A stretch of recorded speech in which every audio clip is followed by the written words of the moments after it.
My name is Helen Collins. I'm 29 years old, and I work at the local library in a small town that most people have probably never heard of.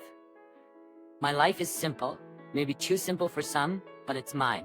I've always been the quiet type, preferring the company of books to the loud outside world. The library is my sanctuary. It's a small, old building with creaky floors and shelves that have seen better days, but to me, it's perfect. Every day, I open the library doors at 8 a.m., turn on the lights, and breathe in the familiar scent of books. It's a routine that never gets old. My parents passed away when I was young, so I was raised by my grandmother. She was a kind woman, always encouraging me to read and learn. But she's gone now too, and I'm all alone. No siblings, no close relatives, just me and my small world. "Good morning, Helen." Mr. Jenkins, a regular visitor, greets me as he walks in. He's an elderly man who spends his days reading history books.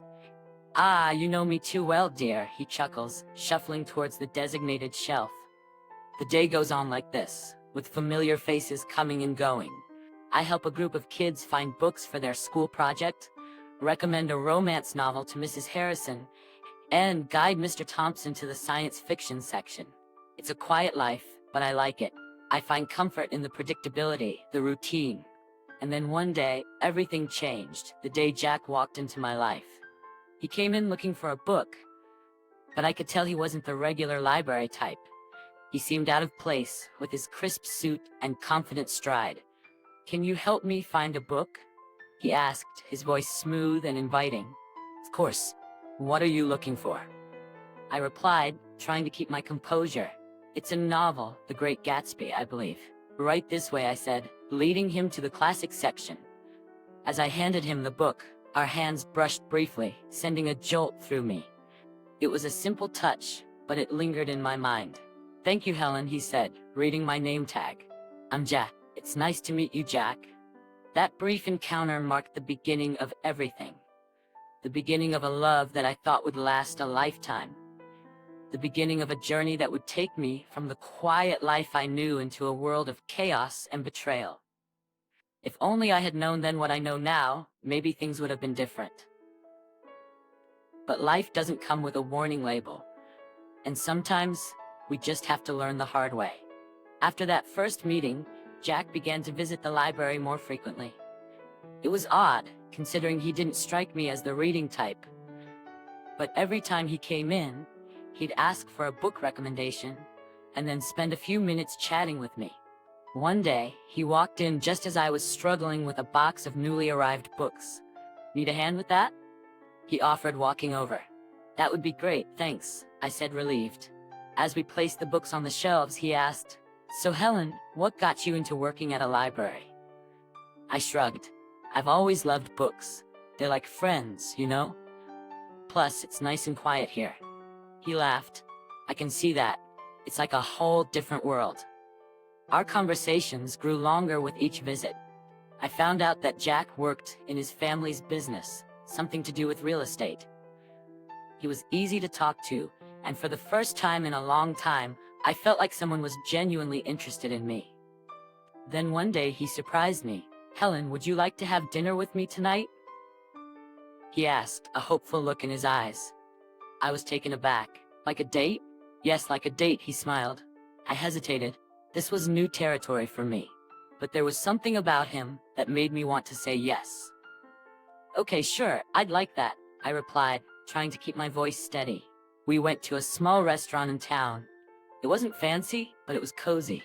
We talked about everything and nothing, and for a few hours, I forgot about my usually solitary life. Walking home, Jack said, "I had a really great time tonight, Helen. You're very different from the people I usually meet." I didn't know how to respond, so I just smiled. He continued, "I'd like to see you again. Would that be okay?" I nodded. "Yes, I'd like that." From then on, we started seeing each other more regularly. He'd take me out to dinner, or we'd go for walks. It was nice. For once, I felt like I was part of something more. Part of a world that wasn't just about books and quietness. It wasn't long before I fell for him. Hard. He was charming and attentive, and he made me feel special. And when he proposed, I didn't hesitate. I said yes. Looking back, I wish I had seen the signs. I wish I had known that the charm was just a mask, a cover for something much less pleasant. But love has a way of blinding you, of making you ignore the warning signs. And I was very much in love, or at least I thought I was. After Jack and I got engaged, things started to change. It began with his parents. They didn't approve of me from the start. They thought I was below their son because I didn't come from money. The first time I met them, it was clear they didn't like me. We were at their house for dinner, and I was nervous. It was a big fancy house, nothing like what I was used to. "Helen, this is my mother, Margaret, and my father, Richard," Jack introduced. "Nice to meet you," I said, trying to smile. Margaret looked me up and down. So you're the girl who works at the library?" "Yes, I am," I replied, feeling smaller by the second. Richard chimed in, "Jack, couldn't you find someone more suitable?" I felt like crawling into a hole. The dinner was long and uncomfortable. They made it clear they thought I wasn't good enough for their son. But Jack stood up for me, which made me love him even more. Before our wedding, they insisted on a prenuptial agreement. They said it was just a formality. I didn't have much to lose, so I agreed without making a fuss. Once we got married, I moved into Jack's house, which was actually his parents' house.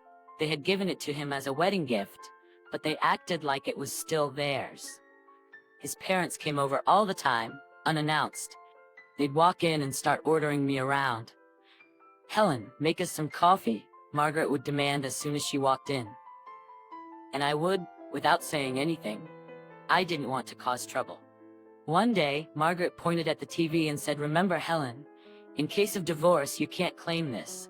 It was like that with everything. They reminded me constantly that everything in the house wasn't mine. Jack started changing too. He wasn't the man I fell in love with. He started joining in on the jokes his parents made about me.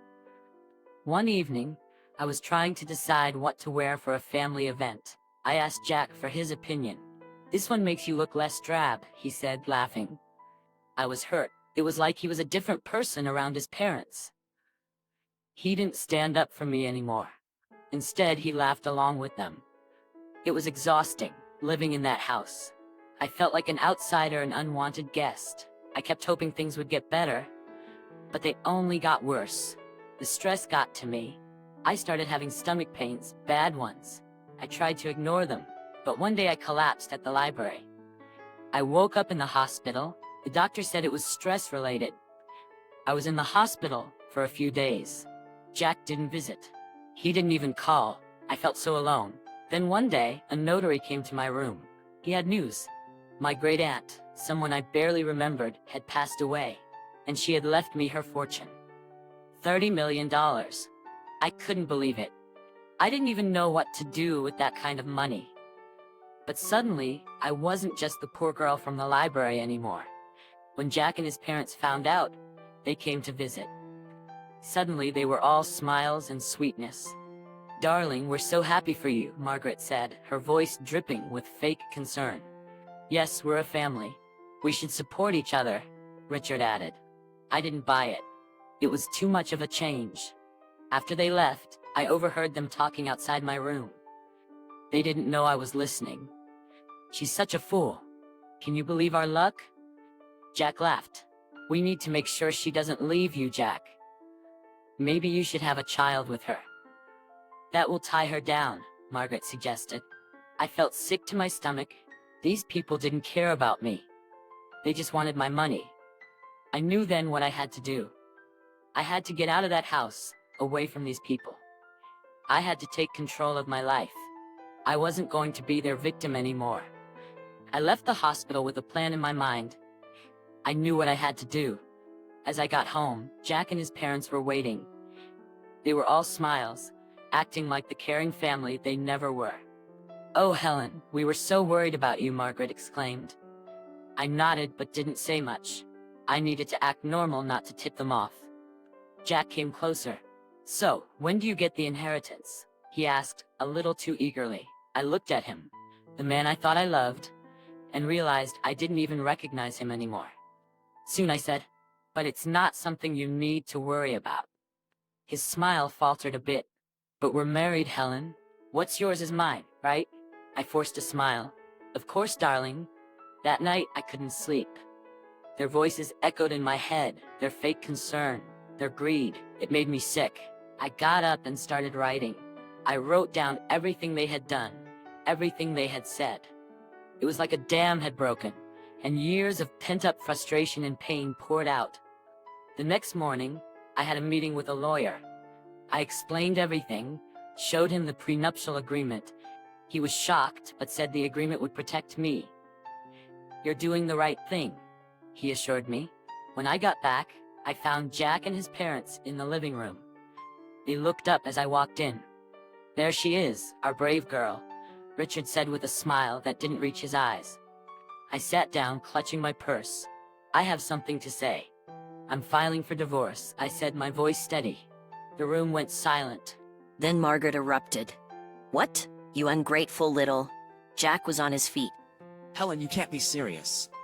We love you. "Do you, Jack? Because I don't feel loved." Used. Margaret was fuming. "We'll sue you. We'll take half of your inheritance." I reached into my purse and pulled out a copy of the prenuptial agreement. "Actually, you can't. This says neither of us can claim the other's property in case of divorce." They were speechless. For the first time, I felt in control. I stood up. "I'm leaving. I don't want any of you to contact me." I walked out of that house, their shouts and insults trailing behind me. It was the hardest thing I'd ever done. But as I drove away, I felt a weight lift off my shoulders. I was free. Free from their disdain, their manipulation. For the first time in a long time, I felt like I could breathe. I didn't know what the future held, but I knew it had to be better than the past. I rented a small apartment in the city. It was nothing fancy, but it was mine. For the first time in years, I felt a sense of peace. I was still dealing with the divorce, but I felt like I could handle it. One day, I got a call from the lawyer. "Helen, there's something you should know about your great-aunt's will." I was puzzled. "What about it?" There's a condition. You need to use a portion of your inheritance for a charitable cause. It was your great-aunt's final wish. I was surprised. I had no idea. The lawyer continued. "She was quite the philanthropist. It seems she wanted to pass that on to you." I hung up the phone, deep in thought. My great-aunt had given me a chance to do something good. It felt like a sign, a push in a new direction. I started researching charities and causes. I wanted to do something meaningful, something that would make a difference. That's when I stumbled upon a small organization that helped women who were victims of domestic abuse.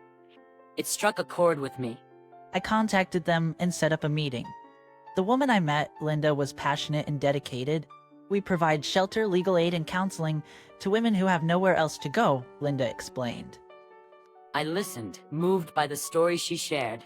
"I want to help," I said, feeling a sense of purpose I hadn't felt in years. With Linda's guidance, I used a part of my inheritance to fund a new shelter.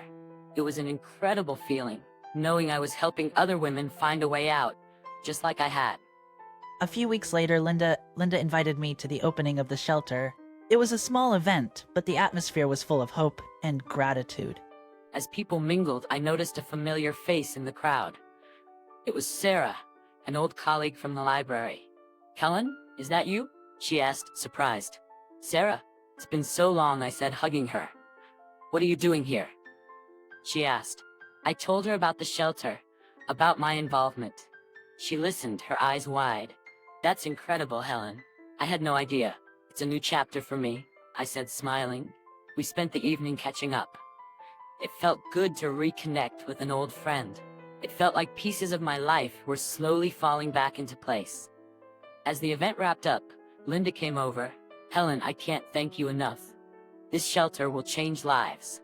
I looked around at the faces of the women who now had a safe place to go. "It's the least I could do," I said, feeling a warmth in my heart that I hadn't felt in a very long time. The days started to blend into one another, each filled with the rewarding work at the shelter. I was finding a new sense of purpose, something that was truly mine. Then out of the blue, my phone rang. It was a number I hadn't seen in a while. Jack's. My heart raced with a mixture of emotions, but curiosity won. "Hello, Jack," I said, my voice calm. "Helen, I need to talk to you. Can we meet? It's urgent." His voice sounded desperate. Reluctantly, I agreed to meet him at a public coffee shop, hoping that being in a familiar place would give me strength. Sitting across from Jack, he looked different, defeated, almost pitiful.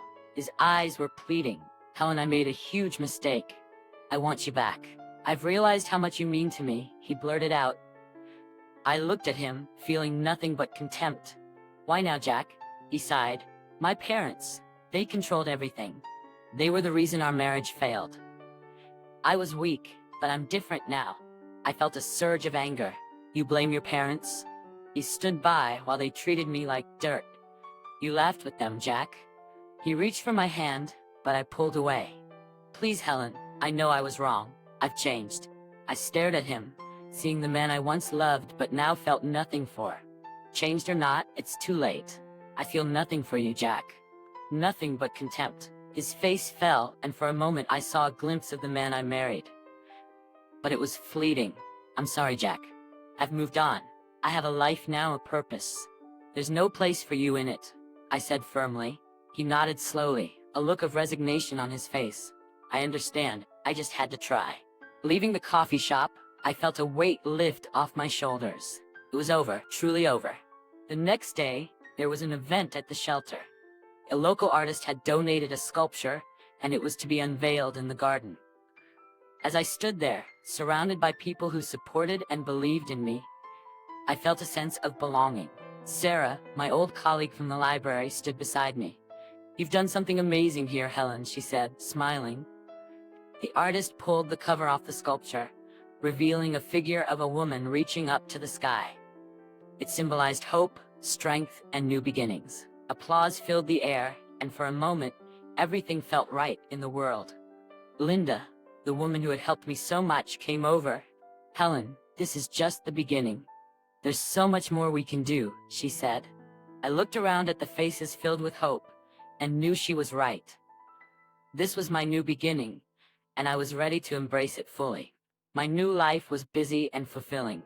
Every day at the shelter brought new challenges and rewards. My confidence grew, and for the first time in years, I felt in control of my destiny. I even started taking self-defense classes, something I would have never imagined doing before. One day, as I was leaving the shelter, I saw a car parked outside. It was my mother-in-law, Margaret, and she stepped out as soon as she saw me. "Helen, we need to talk," she said, her voice softer than I'd ever heard. "I have nothing to say to you, Margaret," I replied, my voice steady. "Please, just hear me out."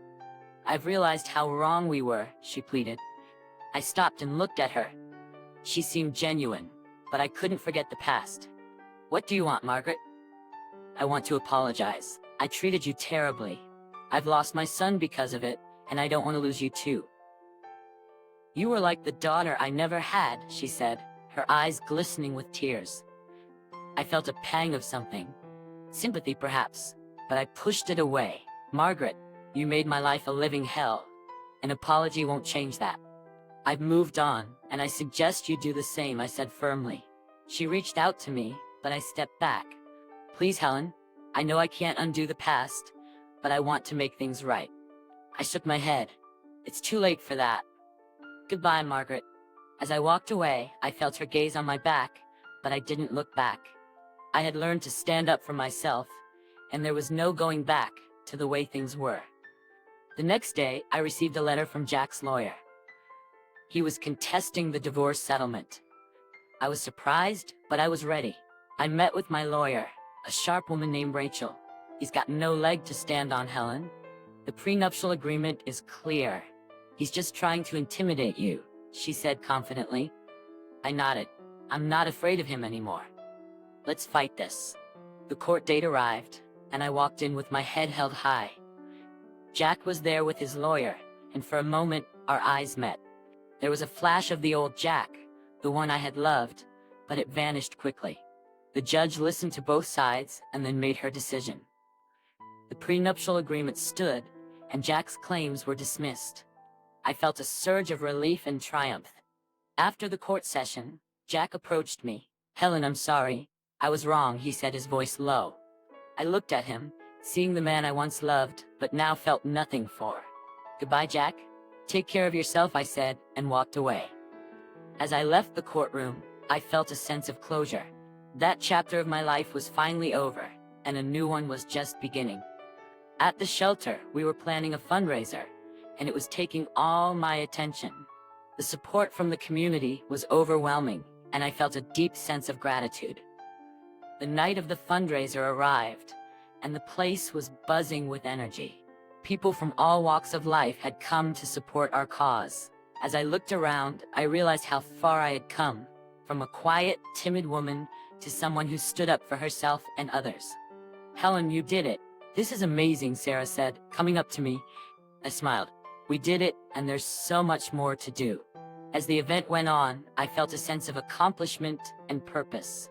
This was my life now, and I was exactly where I was meant to be. I'm Liz, and by some twist of fate, I'm married to the most amazing guy I've ever met, Alex. We're both 28, got our own place, pay our bills, and live a life that's ours. It's been a year since we said I do, and honestly, life's been good except for one little thing, Alex's parents. Now don't get me wrong, I never expected to be the daughter-in-law in shining armor, but I also didn't expect to be the family's unwanted guest. The day I met my in-laws, it felt like walking into a lion's den with a stake tied to my neck. My mother-in-law, Jane, had this way of looking at me, like she was trying to figure out if I was more of a nuisance or just plain boring. I could tell she had sized me up and found me lacking before I even had a chance to say hello. Alex had warned me about his mom. She can be a bit much, he said as we drove to their place that first time. But don't take it to heart, okay? I didn't. Or at least I tried not to. At dinner, I was passing the salt when Jane said, Stephanie used to cook such wonderful meals. Remember that risotto, honey? She said to Alex, who just nodded, his jaw tight. Yeah, I remember, he replied, not looking at me. I sat there, salt shaker in hand, feeling like I was invisible. They all talked about Stephanie as if I wasn't there. I felt a pang in my chest, but I swallowed it down with a smile. Sounds like she was a great cook, I said, trying to seem unaffected. Jane's eyes met mine, and she smiled, but it didn't quite reach her eyes. Oh, she was a lot of things. That night I told Alex how I felt. It's like she's measuring me against some ghost, I said. Alex hugged me close. You're the one I chose, Liz. That's all that matters. I wanted to believe him. But as I'd learned, Jane had a long game in mind, and I was the pawn she was eager to sacrifice. I just didn't know it yet. Living with an allergy isn't just inconvenient. It's like having a shadow that's constantly whispering danger in your ear. Since I was a kid, peanuts have been my arch nemesis. It started with a spoonful of peanut paste and a trip to the emergency room that left my parents with a crystal clear message. Keep her away from peanuts and a whole host of other foods if you want her to grow up. It's not just peanuts, though. Soy peas, cherries, almonds, tomatoes, apricots, bananas, and even potatoes. They're all off limits. It's a list that makes waiters raise an eyebrow and friends hesitate to invite me over for dinner. It's also a list that my mother-in-law Jane knows by heart, yet she somehow manages to question every single time we're over for dinner. Are you sure you can't even have a little bit of this pie? It's got almond extract, she'd ask with a tone that hovered between concern and disbelief. I would smile politely, though I'd rather not, and say, yeah, I'm sure.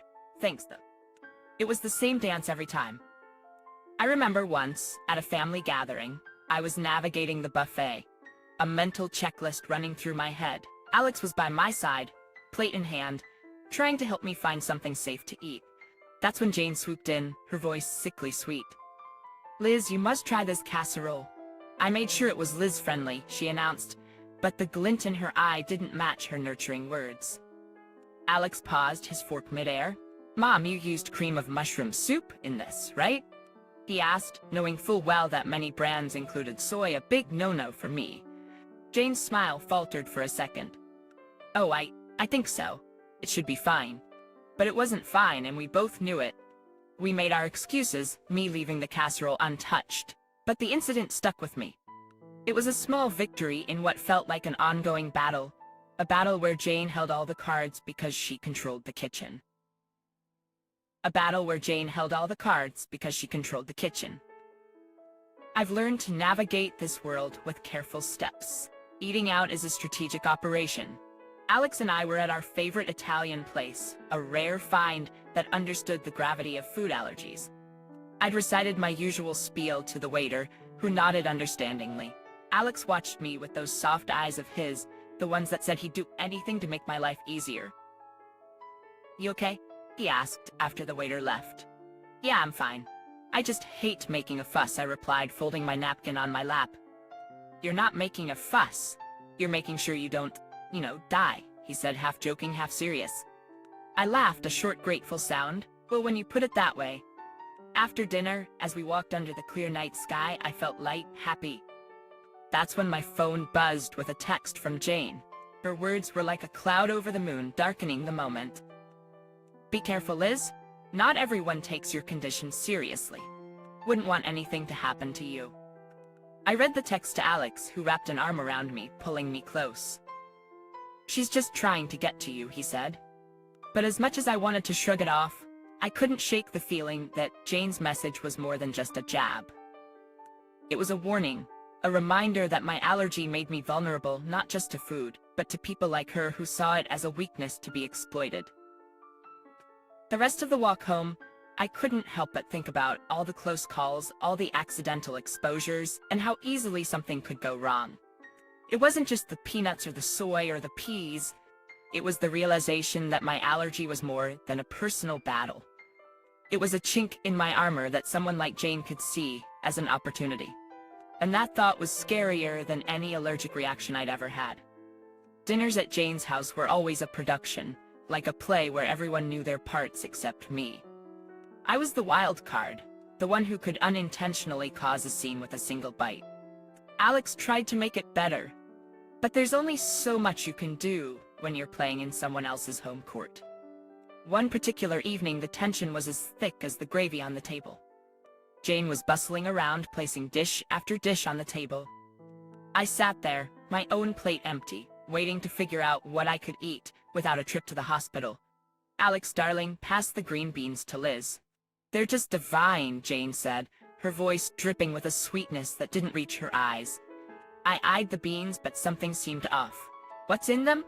I asked. "Oh, just a touch of almond slivers for crunch," she said, waving a hand dismissively. I put my hand up, stopping Alex's reach. "I can't eat those, remember? Almonds are a no-go for me." Jane feigned surprise, a hand to her chest. "Oh dear, I must have forgotten." "Silly me." Alex's chair scraped back as he stood up. "Mom, this is serious. Liz could end up in the hospital." Her chest. "Oh dear, I must have forgotten." "Silly me." Alex's chair scraped back as he stood up. "Mom, this is serious. Liz could end up in the hospital." His voice was firm, edged with a frustration that made Jane's eyes narrow just a little. "I just wanted to make something nice," she said. "It's not my fault Liz has all these allergies." The room fell into an uncomfortable silence. The other relatives glanced around. Forks paused midair, not sure where to look. I felt a flush creeping up my neck, embarrassed by the spotlight. Alex's dad, Mark, tried to break the tension. "Let's just enjoy the meal, shall we? There's plenty Liz can eat." But the damage was done. The rest of the dinner passed in strained politeness, with Jane asking pointed questions about my allergies, as if she were taking notes for next time. Later, when Alex and I were alone, he apologized.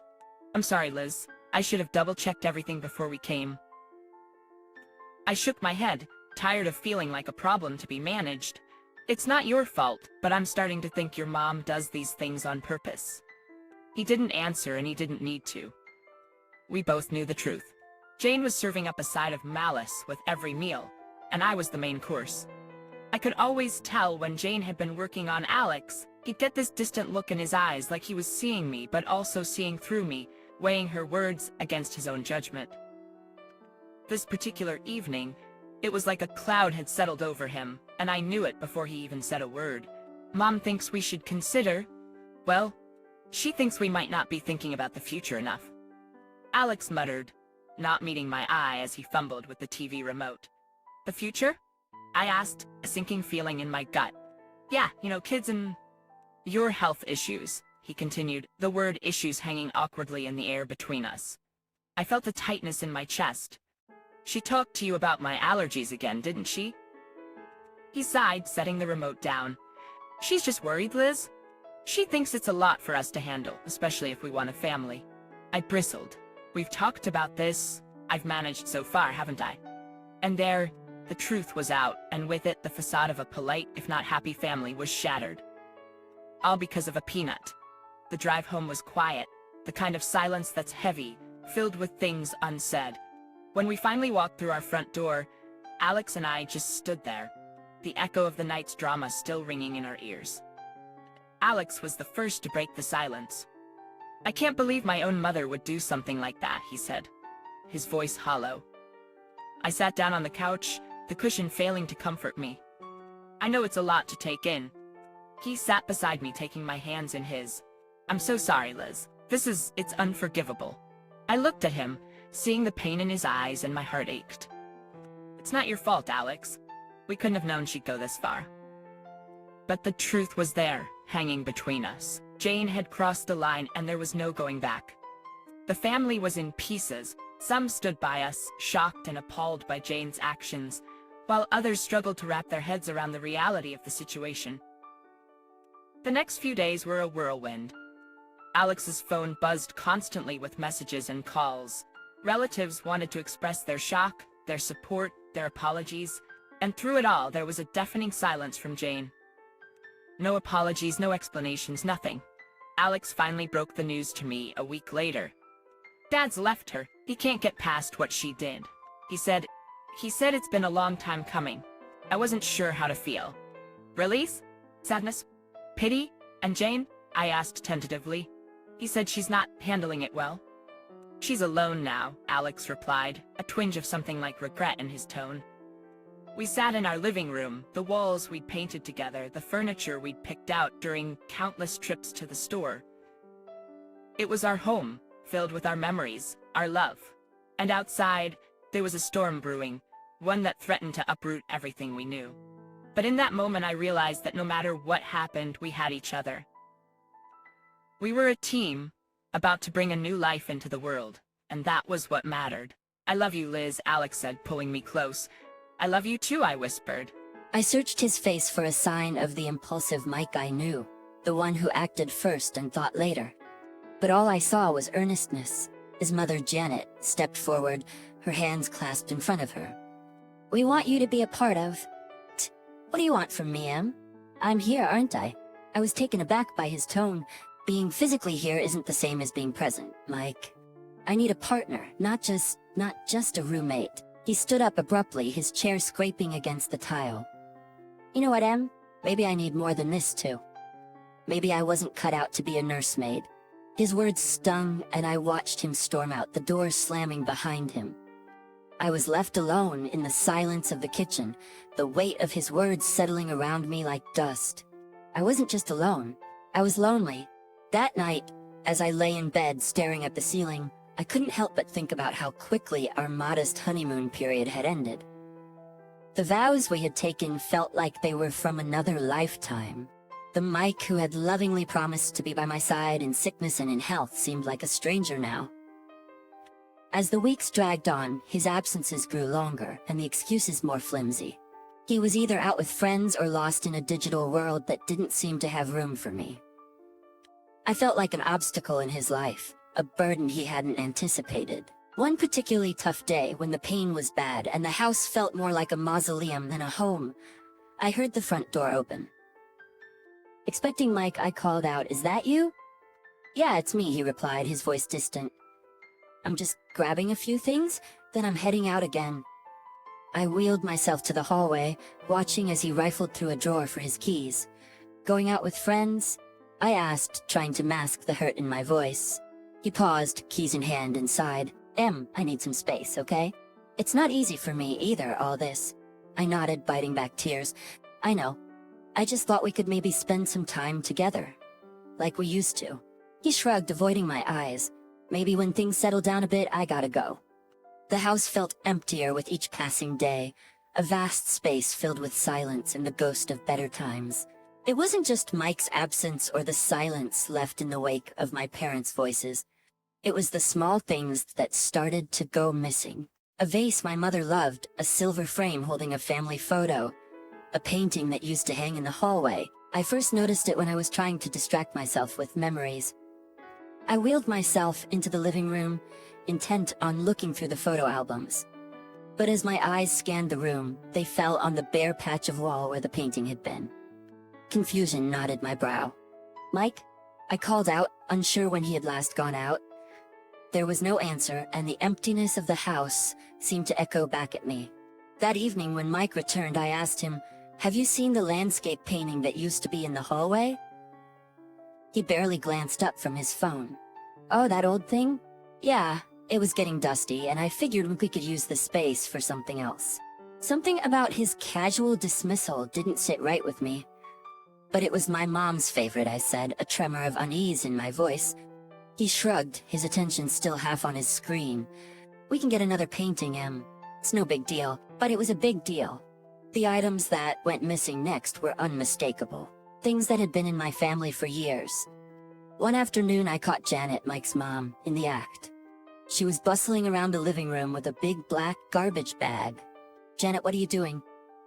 I asked, my voice sharp with alarm. She jumped, a guilty flush creeping up her neck. "Oh, just some spring cleaning, dear. This place is cluttered with so many old things."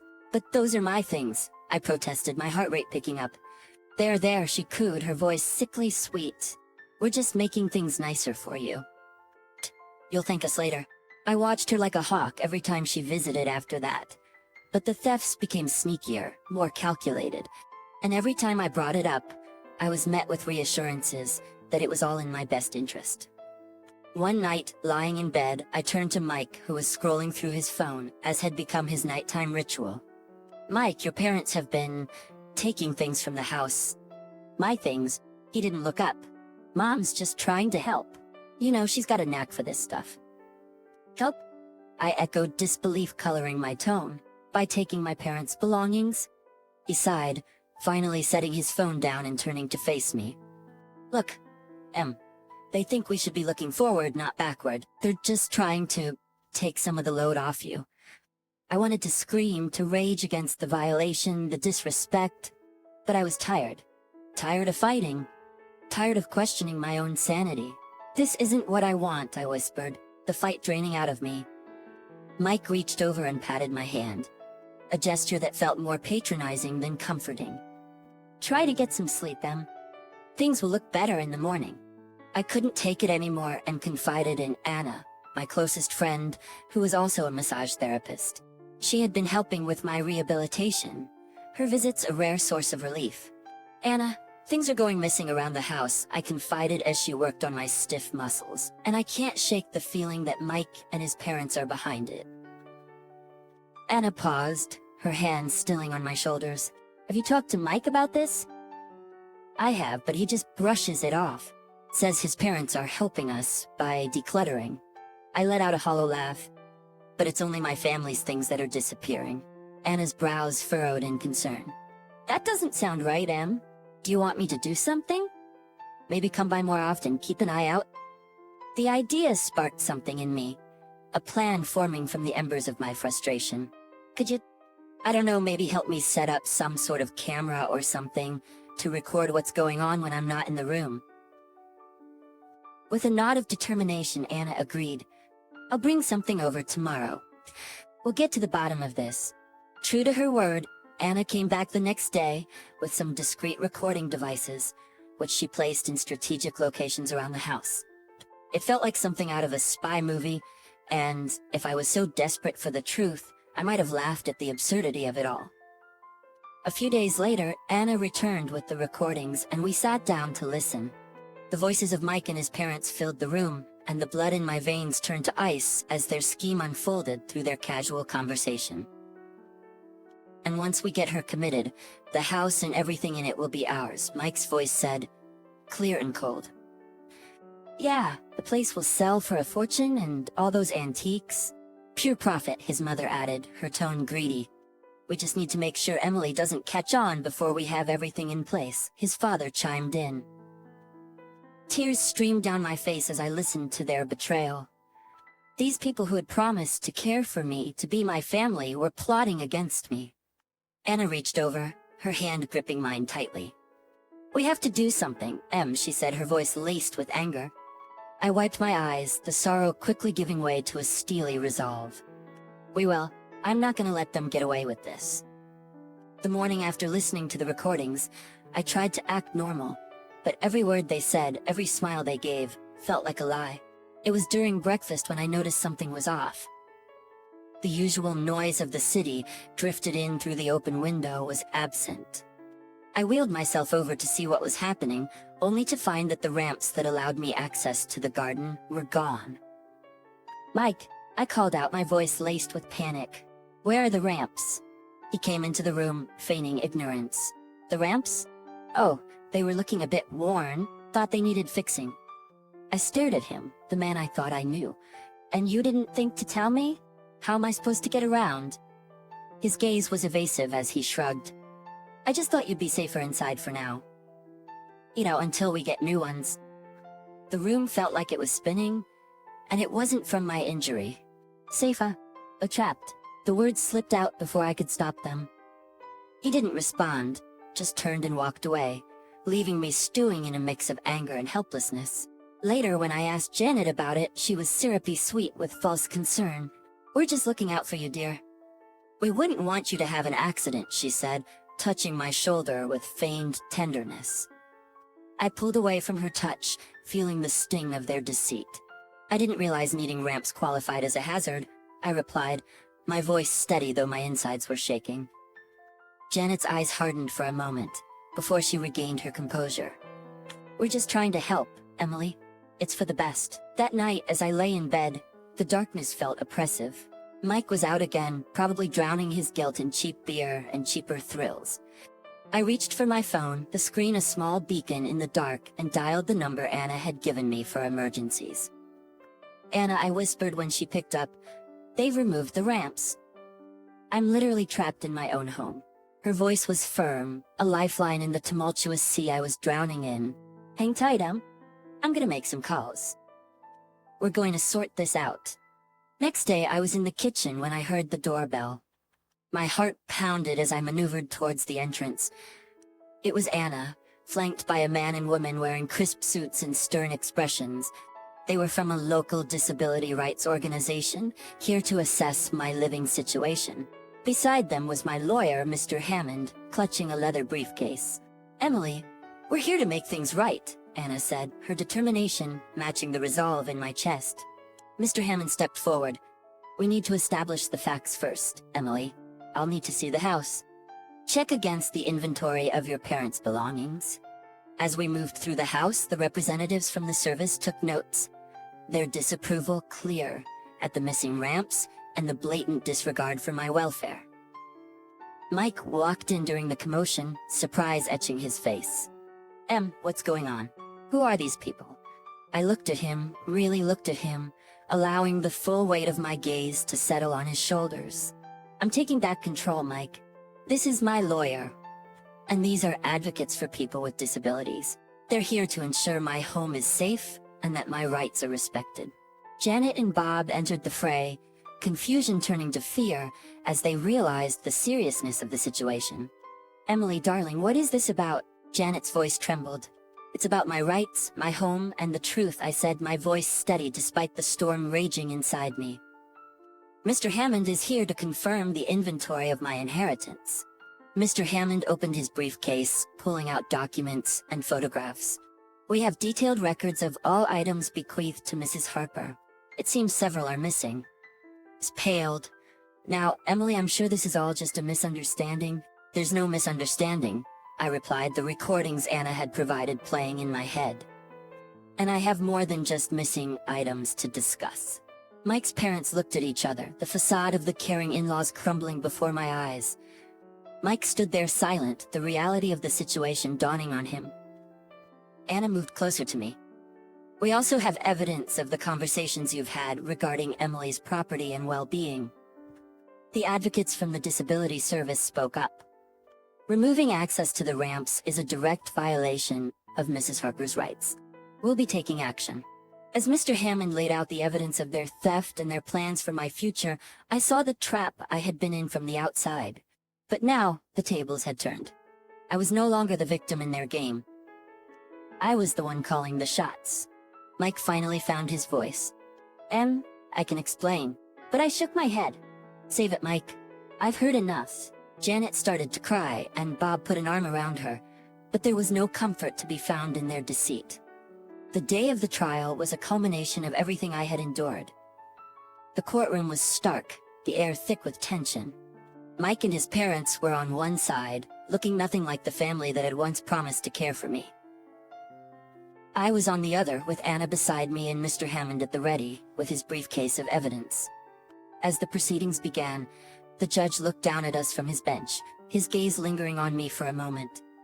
We are here to examine the evidence regarding the allegations of theft and the premeditated exploitation of Emily Harper, he said. Mr. Hammond presented the recordings, the inventory discrepancies, and testimonies from the disability advocates. The evidence was damning, and Mike's family could do little but squirm under the weight of their own deceit. Janet sobbed quietly, her sobs a soundtrack to the unraveling of their scheme.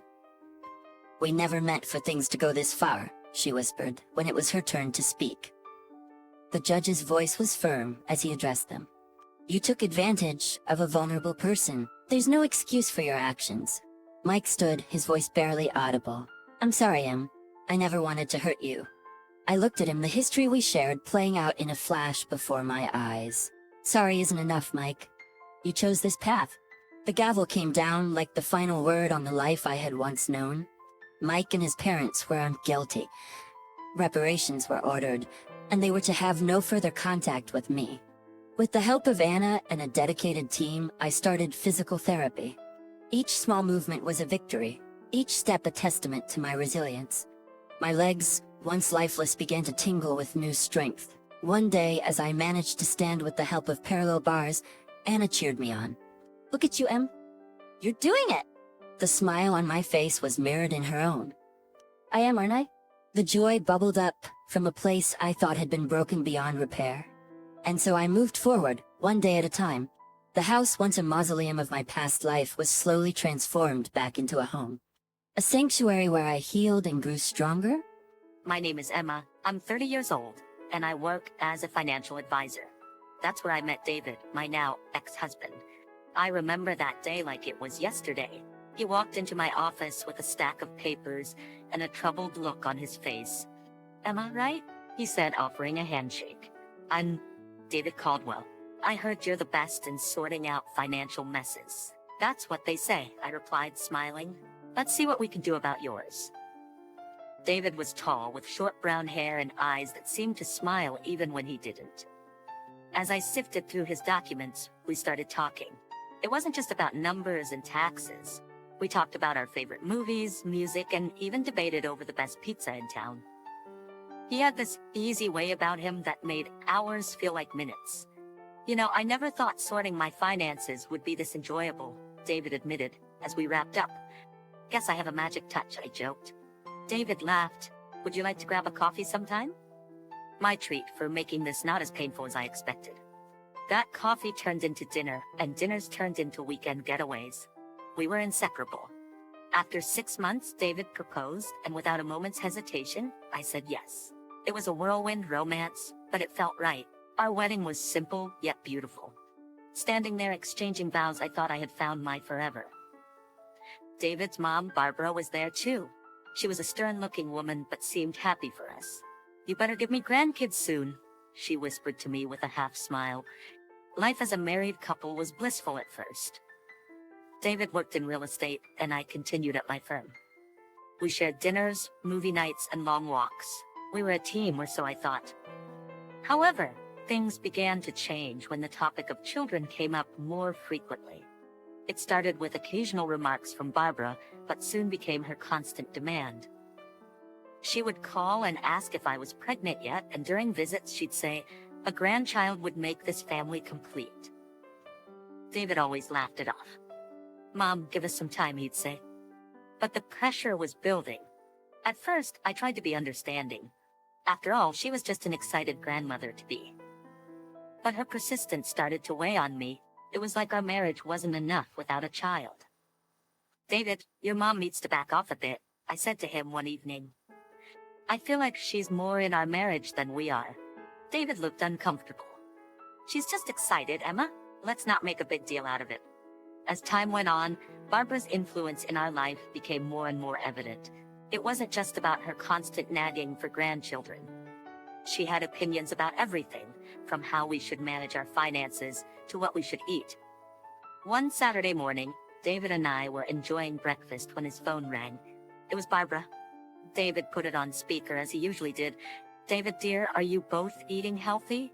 Remember, a healthy diet is important for conceiving, she said in her usual authoritative tone. David chuckled. Yes, Mom, we're eating healthy. Don't worry. I forced a smile, but inside I was screaming. It felt like she was monitoring our every move. Things got more intense when Barbara started visiting us more frequently. One evening, she came over unannounced, carrying a stack of parenting books. Emma, you should start reading these. It's never too early to prepare, she said, dumping the books on the coffee table. I glanced at David, hoping he would say something, but he just shrugged. Thanks, Barbara. We'll look into them, I said, trying to sound grateful. Her visits became a regular occurrence. It was like she was keeping tabs on us, making sure we were doing everything right to have a child. And every time she brought up the topic, David would just nod and agree with her. One night after another of Barbara's visits, I couldn't hold it in anymore. David, we need to talk, I said, frustration evident in my voice. What's up? He asked, not looking up from the TV. It's your mom. She's suffocating us with this baby talk. We barely have time to be a couple without her interference, I said. David finally looked at me. She's just excited, Emma. She means well. Excited or obsessed, I countered. It feels like she's the third person in our marriage. David sighed. She's my mom. What do you want me to do? Tell her to stop caring. It's not about caring, David. It's about respecting our space, our decisions. Can't you see that? David didn't respond. He just turned back to the TV, and that was the end of our conversation. But it wasn't the end of the issue. If anything, it only got worse. Barbara's visits became more frequent, and her comments more intrusive. You two should go on a vacation. Just relax. It'll help with conception, she suggested one day. Maybe Emma should quit her job, reduce the stress, she said on another occasion. It felt like she was dictating our life and David was letting her. I started feeling like a stranger in my own marriage. The love and understanding that had once bonded David and me seemed to be slipping away, lost in the shadow of Barbara's overbearing presence. The constant pressure about having a baby started to take its toll on both of us. David and I were arguing more often, and the romance that once filled our home seemed to have evaporated. Still amidst all this, I held on to the hope that things would get better, that we'd find our way back to each other. But then came the day that changed everything. David came home late one evening, looking more downcast than usual. I was in the kitchen trying to fix us a quick dinner. David, is everything okay? I asked, concerned. He slumped into a chair at the kitchen table, burying his face in his hands. We need to talk, Emma. That tone in his voice sent a chill down my spine. I sat across from him, my heart pounding. It's about us. Trying to have a baby, he started, not meeting my eyes. What about it? I asked, a knot forming in my stomach. We went to the doctor, remember? For those tests? He said, finally looking up at me. I nodded. A few weeks ago, we had gone for a fertility checkup, hoping it would put Barbara's nagging to rest. David took a deep breath. The results came in today. It's not you, Emma. It's me. I felt a mix of emotions, relief, sadness, and confusion. What do you mean? The doctor said I have a low sperm count. It's unlikely that I can father a child, he said, his voice breaking. I reached for his hand, trying to offer some comfort. David, it's okay. We can figure this out together. Maybe there's treatment or other options. He pulled his hand away, shaking his head. No, you don't understand. I won't go through any treatment. It's just not something I can do. I was stunned. But why? If there's a chance. It's my decision, Emma. I just can't, he said firmly. I couldn't believe what I was hearing. The man I loved, who always seemed so strong and confident, was giving up without even trying. David, please, don't let this come between us. We can work through it, I pleaded. He stood up, avoiding my gaze. I need some time alone to think about all this. And just like that, he walked out of the kitchen, leaving me sitting there trying to process it all. I couldn't understand why he wouldn't even consider treatment. Was his pride more important than our chance to have a family? The next few days were like walking on eggshells. David barely spoke to me, and when he did, it was short and cold. I felt a growing distance between us, a crack in the foundation of our marriage that seemed to be widening with each passing day. Then came the day that turned the crack into a gaping hole. David had been out late again. I was in bed, pretending to be asleep when he came in. He thought I was asleep and started talking to someone on the phone. Yes, Mom, I got the results. It's not good. No, I don't want treatment. I know, but I can't. Yes, I'll figure something out. Hearing him talk to his mom about something so personal, something he barely discussed with me, felt like a betrayal. It was clear that Barbara's shadow loomed larger over our marriage than I had ever realized. I lay there in the dark, tears streaming down my face, feeling utterly alone. Our marriage was crumbling, and I didn't know how to save it. Life at home had become unbearable. David and I were like strangers, living under the same roof. The love and warmth that once defined our relationship seemed like a distant memory. But just when I thought things couldn't get any worse, life threw me a curveball. I had been feeling under the weather for a few days. At first I thought it was just stress, but then I missed my period. A part of me was scared to even entertain the thought, but I knew I had to find out. So one morning I bought a pregnancy test. Sitting in the bathroom, waiting for the result, felt like the longest few minutes of my life. And then there it was, a positive result. I was pregnant. For a moment I was in disbelief. After all the talk about David's infertility, this felt like a miracle, a ray of hope in the midst of our crumbling marriage. But how would David react? I decided to tell him that evening. He came home late as usual and barely acknowledged me. I took a deep breath and approached him. David, we need to talk, I said, my voice trembling. He looked up, his expression weary. What is it now, Emma? I'm pregnant, I blurted out. For a moment there was silence. Then he laughed, a bitter, cynical laugh. Pregnant? Come. According to the doctors, I can't. I don't know, but the test is positive. We're going to have a baby, I said, tears welling up in my eyes. He stood up abruptly, anger flashing in his eyes. This is some kind of joke, right? You're trying to trap me? I was shocked. Trap you? David, I'm telling you we're gonna have a baby. Our baby. He paced the room, running his hands through his hair. No, this can't be. You must have cheated. That's it, isn't it? You cheated on me. I felt like I had been slapped. Cheated? How can you even say that? I've been nothing but faithful to you. He wasn't listening. He was too consumed by his own rage and disbelief. Get out. I want you out of this house, he yelled. David, please, let's talk about this. We can go to the doctor, get a confirmation, I pleaded, but it was like talking to a wall. He stormed out of the room, slamming the door behind him. That night, I slept in the guest room, my mind a whirlwind of emotions. The next day, David was gone before I woke up. His mother, Barbara, showed up instead.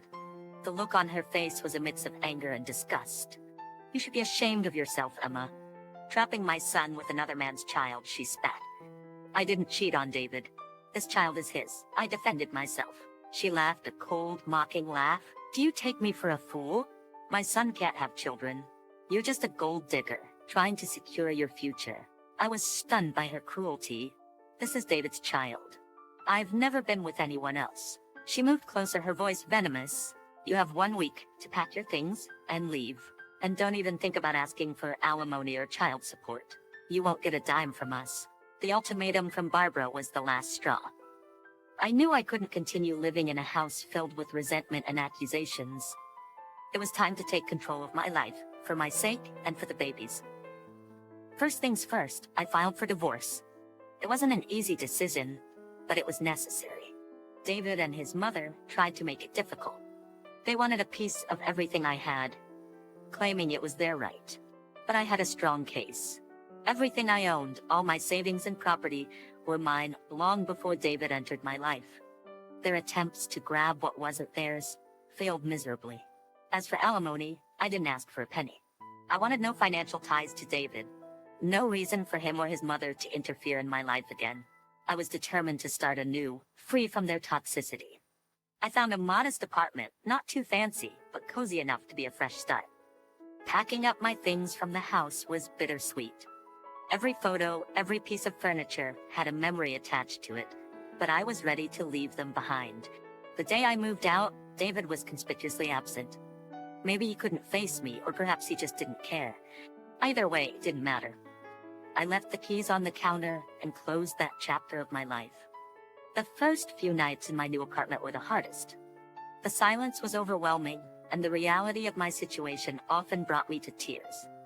But I found solace in the little life growing inside me. Talking to my unborn child became a nightly ritual, filling the emptiness with hope and love. Gradually, life in my new apartment started to feel less like a refuge and more like a home. I found comfort in my routine, and the bond with my unborn child grew stronger each day. One afternoon, as I was sorting through some old things, I found a photo of David and me from happier times. A pang of sadness hit me, but it was quickly replaced by a sense of relief. That chapter of my life was over. Then my phone rang. It was David. "Emma, I've received the divorce papers," he said, his voice emotionless. "I'm glad they reached you." "Please take care of the formalities," I responded calmly. There was a pause before he added, "I won't bother you about the baby. You won't hear from me again." It was a cold goodbye, but it was closure. As I hung up, I realized that in my solitude, I had found an inner strength I never knew I had. I was ready to face the future, not as David's estranged wife, but as a strong, independent woman and a loving mother. It was a quiet evening, and I was sitting on the couch, browsing through a magazine while Jacob, my 4-year-old son, played with his toys on the floor. The peace was interrupted by a sudden knock on the door. Puzzled, I went to answer it, wondering who it could be at this hour. Standing there was a woman I barely recognized, but her eyes held a familiar sorrow. "Hi, Emma, it's been a long time," she said hesitantly. It took me a moment, but then I recognized her as Linda, a friend I had known through my ex-husband. "Linda, yes, it has been. What brings you here?" She shifted uncomfortably, looking past me at Jacob, who was now peeking around my legs. "I thought you should know about David." David. Just hearing his name after all these years sent a chill down my spine. "What about him?" I asked, trying to keep my voice steady. Linda sighed. "He's not doing well, Emma. After you left, things went downhill for him. He became an alcoholic. He remarried a few years ago and had a child, but the boy was born with disabilities. David couldn't handle it. He left them, divorced his wife, and now he's refusing to pay child support. He's in legal trouble." The news hit me hard, but not in the way Linda might have expected. I felt a deep sadness, not for David, but for his child and the woman he had left behind. "That's terrible," I said softly. Linda nodded. "I thought you should know, given your past with him." I appreciated her concern, but knew I had to set boundaries. "Thank you for telling me, Linda, but that part of my life is over. David made his choices, and they have nothing to do with me or my son." Linda looked at Jacob, then back at me. "I understand, Emma. I just thought..." I smiled, albeit a little sadly. "I appreciate it, Linda, but my focus is on Jacob and our life now. What David does or doesn't do isn't my concern anymore." She nodded, seemingly understanding. "I hope you and Jacob are happy, Emma. You both deserve it." "Thank you, we are." I glanced at Jacob, who was now fully engrossed in his toys again. "And I intend to keep it that way." After Linda left, I closed the door and leaned against it for a moment, taking deep breaths. The past had a way of sneaking up on you, but I was determined not to let it overshadow the life I had built for myself and my son. The park was vibrant that day, with laughter and the sounds of children playing. I was there with Jacob, my heart swelling with pride as I watched him run around. Then a familiar, unwelcome voice sliced through the air. "Emma, is that you?" I turned, my heart sinking. Barbara, my former mother-in-law, was approaching, her eyes fixed on Jacob. "Barbara?" I said coolly, unheeded. I turned, my heart sinking. Barbara, my former mother-in-law, was approaching, her eyes fixed on Jacob. "Barbara," I said coolly, "what are you doing here?" Ignoring my tone, her gaze was locked on Jacob. "He's grown so much." "He's your son, right?" "Yes, this is Jacob," I answered, moving subtly to stand between her and my son. Barbara's eyes sparkled with a disturbing kind of eagerness. I was hoping to see him. After all, he's my grandson. I felt a wave of anger. And why would you want to see him? Well, you know my other grandson. She trailed off, her face twisting. He's not... well, he's sick. It's just not the same. I want to be part of a healthy grandchild's life. Her words struck me like a slap. The contempt in her voice for her own grandchild was appalling. Barbara, I said, my voice steely, you have no right to be part of Jacob's life. Not after everything that happened. But Emma, that was all David's doing. She protested. I shook my head. You supported him. You turned against me when I was carrying your grandchild. And now you speak with such disgust about your other grandson just because he's sick. That's unforgivable. Barbara's face reddened. You can't keep me away from my grandson. I can and I will, I declared firmly. Jacob doesn't need someone in his life who values people based on their health. He will not be part of your twisted view of family. She looked like she was about to argue, but I cut her off. This conversation is over. Stay away from us, Barbara. Your presence is neither wanted nor welcomed. I took Jacob's hand and walked away, leaving Barbara standing alone, her face a mix of anger and disbelief. As we walked, Jacob looked up at me, his innocent eyes filled with questions. Mommy, who is that lady? That was someone we used to know, sweetheart, I replied gently, but she's not part of our lives anymore. Sitting on the porch, watching the sunset paint the sky with warm colors, I felt a sense of peace I hadn't known in years. Jacob was inside, his laughter echoing as he played. Life had settled into a calm rhythm, the storms of the past now distant memories. Mom, look what I made! Jacob's voice pulled me back from my thoughts. He came running out, holding a drawing in his hands. It was a picture of the two of us, smiling under a big, bright sun. It's beautiful, Jacob, I said, pulling him into a hug. You're quite the artist, he beamed with pride. I want to put it on the fridge. Let's do that, I smiled, following him inside. As we walked, I thought about how far we'd come. There was a time when the weight of the past felt crushing, but now it seemed like a distant echo. Later that evening, after Jacob was asleep, I sat down with a cup of tea, reflecting on everything. The phone rang, disrupting the quiet. I hesitated, but decided to answer it. Hello? It was my sister Anna. Hey Emma, I just wanted to check in. How are you and Jacob doing? We're doing well, Anna. Jacob's growing up so fast, I replied, a smile in my voice.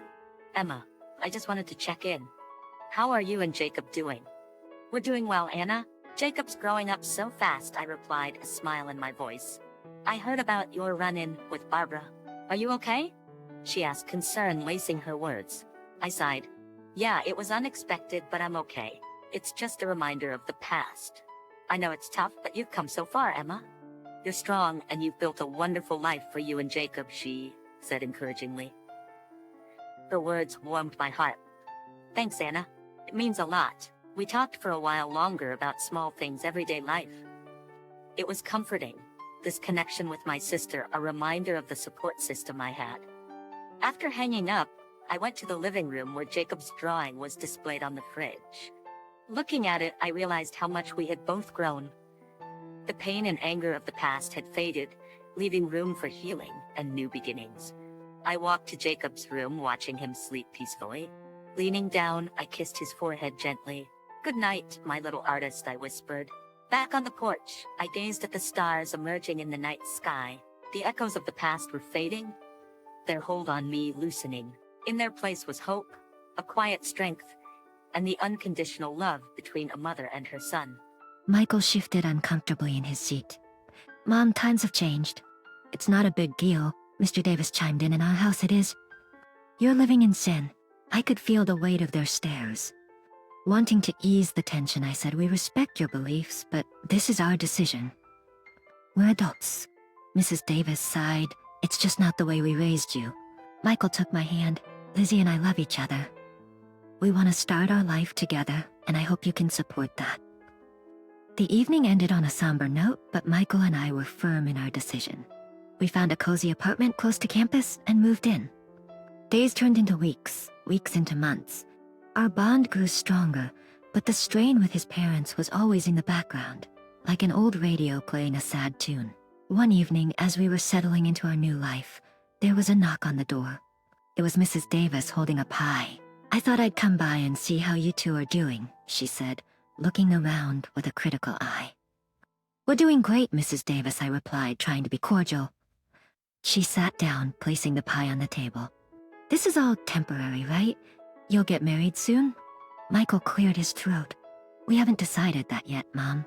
As days turned into weeks and weeks into months, the constant pressure from Michael's parents started to weigh on us. Our once carefree dates and movie nights began to have a shadow, the looming expectation of marriage. One evening while we were making dinner together in our tiny kitchen, Michael broached the subject. "Lizzie, have you ever thought about, having a wedding?" I looked up from chopping the vegetables, surprised. "Like for us? Are you proposing?" He smiled awkwardly, rubbing the back of his neck. "Not exactly. I mean, yes, I want to marry you someday. But right now, it's more about my parents. Maybe if we had a ceremony, they'd back off." "So, you're saying a wedding without the legal paperwork?" He nodded. "Just a thought. We can invite friends, make it a fun day. My parents get their wedding and we get some peace." It wasn't the romantic proposal I'd imagined, but I understood his reasoning. "All right," I said slowly. "But on one condition. We do it our way. No big church wedding. Just something small and intimate." Michael grinned, relief evident on his face. "Deal." The next few weeks were a whirlwind of preparations. We chose a beautiful outdoor venue, invited our close friends and family, and planned a simple but heartfelt ceremony. When we broke the news to his parents, their reaction was surprisingly subdued. "An outdoor wedding?" Mrs. Davis asked, raising an eyebrow. "Well, it's unconventional, but if it means you two are taking the next step, I suppose we can support it." Mr. Davis added, "As long as you're committed to each other, that's what matters." The day of the wedding was sunny and bright. I wore a simple white dress, and Michael looked dashing in his suit. Our friends cheered, and even Michael's parents seemed genuinely happy. During the reception, Mrs. Davis pulled me aside. "Lizzie, I want to apologize," she began, her voice soft. "I know we've been hard on you two, but seeing you together today, I realized that love is what truly matters." I smiled, touched by her words. "Thank you, Mrs. Davis. That means a lot." The day ended on a high note, with everyone dancing and celebrating our love. It felt like we had finally won Michael's parents over, and I hoped this would be a fresh start for us. But as days passed, their daily visits began. They'd drop by unannounced, often with unsolicited advice or thinly veiled criticisms. It was as if the wedding had given them a free pass to interfere in our lives. One evening, as Michael and I were unwinding after a long day, there was a knock at the door. Opening it, I found Mrs. Davis holding a casserole dish. "Just thought I'd drop off some dinner," she said with a smile that didn't quite reach her eyes. "Thanks," I replied, taking the dish. "But you don't have to do this." She waved a hand dismissively. "It's no trouble. I just thought, since you're always so busy, you might not have time to cook." I forced a smile, sensing the underlying judgment. "We manage, but thanks anyway." As the door closed, I sighed deeply. Michael wrapped an arm around me. "It'll be okay," he whispered. It started with the subtle comments, the not-so-innocent questions. "Why is the house so messy?" Or, "Have you considered cooking something more nutritious?" Mrs. Davis would ask, her tone dripping with faux concern. One day I came home from work, exhausted, to find her in our living room, reorganizing our bookshelves. "Mrs. Davis, what are you doing?" I asked, taken aback. She looked up as if it was the most natural thing in the world. "Just thought I'd help tidy up a bit." These shelves looked so cluttered. Michael entered from the kitchen holding 2 cups of tea. "Mom's just helping out, Lizzie," he said, trying to play mediator. I took a deep breath, my patience waning. "This is our home, Michael. We didn't ask for help." Mrs. Davis pursed her lips, her eyes watering. "I'm just trying to be helpful. After all, now we're family." Days like these became more frequent. They'd pop by without notice, giving advice we never asked for, criticizing decisions we'd made together as a couple. It was clear they no longer saw boundaries. One evening, after a particularly trying visit from his parents, Michael and I sat down for a heart-to-heart. "Michael, this has to stop," I began, my voice trembling with frustration. "I can't live like this, feeling like I'm constantly being judged in my own home." "This has to stop," I began, my voice trembling with frustration. I can't live like this, feeling like I'm constantly being judged in my own home. I know, Lizzie. It's just, they're my parents. I don't know how to tell them to back off without hurting their feelings. He ran his fingers through his hair, looking equally stressed. I replied, but what about our feelings? Our peace of mind? We can't keep sacrificing that for them. A week later, we invited them over for dinner, deciding to address the issue head-on. The evening started off pleasantly enough. We chatted about work, friends, and the latest news. But as the main course was served, I took a deep breath and dove in. Mrs. Davis, Mr. Davis, we invited you over because there's something we need to discuss, I began, trying to keep my voice steady. Mr. Davis looked up, his fork pausing midair. What's the matter? I exchanged a glance with Michael, who nodded in encouragement. It's about the frequent visits and, well, the constant input on our lives. Mrs. Davis looked taken aback. We're just trying to help. Mom, Dad, we appreciate that you care, but it's becoming overwhelming.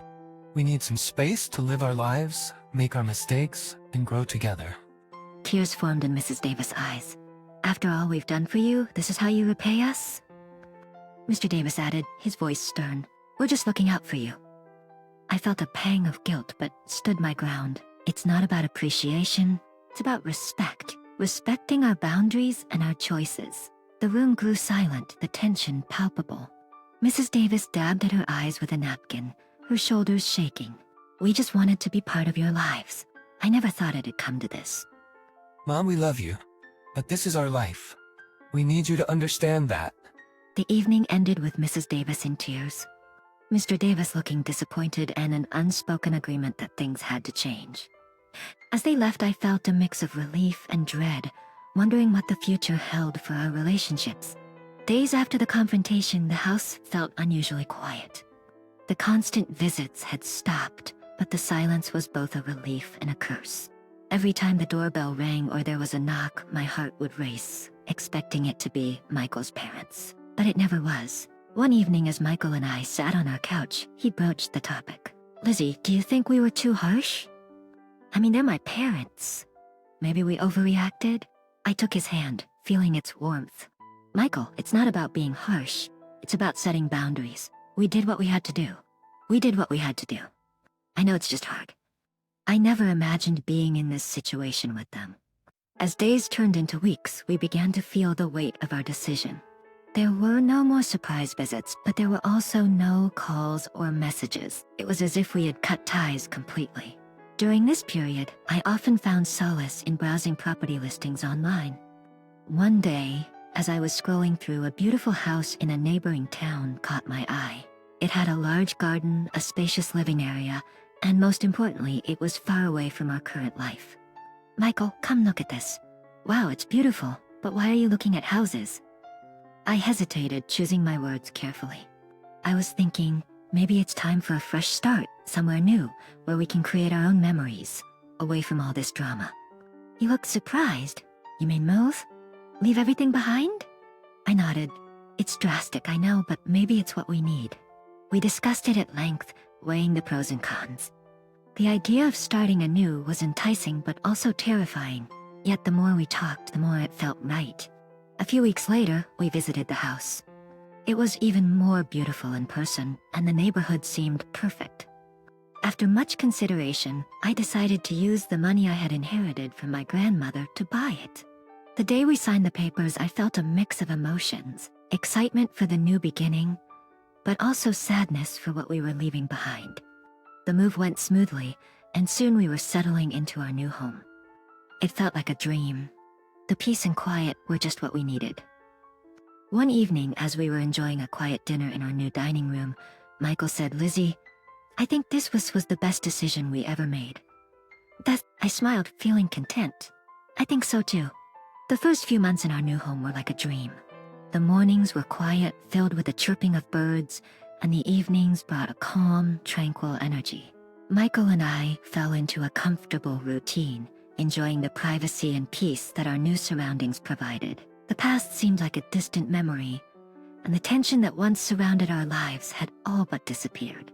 Until one fateful day, I was in the kitchen preparing dinner when the doorbell rang. Michael went to answer it. I heard murmurs and then a familiar voice. My heart sank. Was Mrs. Davis? I walked to the entrance, my face revealing my shock. There they were, Mrs. and Mr. Davis, suitcases in tow, standing at our doorstep. "Mom, what are you doing here?" Michael asked. Mrs. Davis smiled a bit too sweetly. "We missed you, dear, and we thought why not pay a visit." Michael asked, his voice filled with surprise. Mrs. Davis smiled a bit too sweetly. "We missed you, dear, and we thought why not pay a visit." I tried to keep my composure. "It's unexpected," Mr. Davis chimed in. "We just wanted to see where our son is living now." "Is that so wrong?" Michael seemed torn. "Of course not, but a heads up would have been nice." Mrs. Davis looked around, her eyes scanning our home. "Oh, what a lovely place you have here. Much nicer than the old one." I bristled, but said nothing. The visit turned into a stay. One night became 2, then 3. They began to settle in, making themselves comfortable, much like they had in our previous home. One evening after dinner, I pulled Michael aside. "Michael, we can't go down this road again. We moved to escape this." He sighed. "I know, Lizzie, but they're my parents. I can't just throw them out." "Then what? Let them take over our lives again?" Mrs. Davis, who seemed to have overheard our conversation, walked over, her eyes welling up with tears. "Is that how you feel, Michael? That we're a burden?" Michael looked helplessly at me, then back at his mother. "Mom, it's not like that. We just wish you had told us you were coming." She sniffled. "We just wanted to be close to our son, but it seems we're not welcome here either." I had a sinking feeling when I heard Michael's parents mention they'd made a decision about their living situation. The two of us had recently been discussing the matter privately, hoping to find a delicate way to address the issue. Now, it seemed the matter was going to be thrust into the open. "Lizzie, Michael," Mr. Davis began, "we have some news." Michael shifted in his seat, already sensing what was coming. "Go on," he prompted. Mrs. Davis, trying to sound cheerful, said, "We've sold our house. We realize there's no need for it when we have such a lovely family home here with you two." My eyes widened in shock. "You did what?" "We wanted to be closer to you both," Mr. Davis explained, looking earnest. Mrs. Davis looked hurt. "We are family. Why wouldn't you want us here?" I took a deep breath and said what I'd wanted to say for a long time. "This house, it's mine. It's not owned jointly by Michael and me. It's in my name only." I retrieved a file from the study showing them the ownership documents. Mrs. Davis looked at the papers and then back at me, clearly stunned. "But you're married. What's yours is Michael's and vice versa." I smiled triumphantly. "That's where you're mistaken. We held a wedding ceremony, yes, but Michael and I were legally married. We never signed any official documents, so technically, you're not my in-laws." The weight of my words seemed to hang in the air. Mrs. Davis's face turned a shade paler. The weight of my words seemed to hang in the air. Mrs. Davis's face turned a shade paler, her eyes widening in disbelief. Mr. Davis looked from me to Michael, seeking some form of denial. Michael took my hand, signaling his support. "It's true, Mom and Dad. We thought you'd be more accepting if we had a ceremony. But we never felt the need to get the state involved in our relationship." Mrs. Davis began to sob. "So you deceived us? And now you're throwing us out?" The room was heavy with tension after the bombshells were dropped. Michael's parents were clearly taken aback, but it wasn't long before the shock turned into outrage. "So, you tricked everyone with a sham wedding? And you think that makes everything all right?" Mrs. Davis's voice had a hint of venom. Michael sighed. "It wasn't about tricking anyone. It was about the way we wanted to live our lives. The ceremony was for us and those who wanted to celebrate our love." Mrs. Davis's face turned a shade redder. "You dare defy the sanctity of marriage, live together in sin, and then mock us with a fake wedding?" "I've had enough," Mr. Davis declared, standing up suddenly. "You, young lady, are nothing but a sinner and a witch trying to pull my son away from his family, his values." I was taken aback by the fierceness of their reaction, but I wouldn't let them intimidate me. "I have not taken Michael from anyone. He's made his own choices, and it's high time you respect them." Mrs. Davis's eyes were filled with tears, but her voice was stern. "Michael, come home with us. Leave this woman. She's done nothing but pull you into her web of deceit." Michael, ever the calm in the storm, replied, "Mom, Dad, I love you both, but my place is here with her. She's been nothing but kind and understanding, even when you both haven't been. You can't just demand I leave her. You're choosing her over us? Mr. Davis's voice was a mix of anger and disbelief. I'm choosing to live my life on my terms, Michael asserted. I'm not turning my back on anyone. I just wish you'd see that. The room went silent for what felt like an eternity. The air was thick, every breath heavy. Mrs. Davis's face was a mask of hurt and betrayal. Very well, she said, her voice cold. But remember this, you're turning your back on your family, on your faith, all for her. I'm not turning my back on anyone, Michael said. I just wish you'd see that.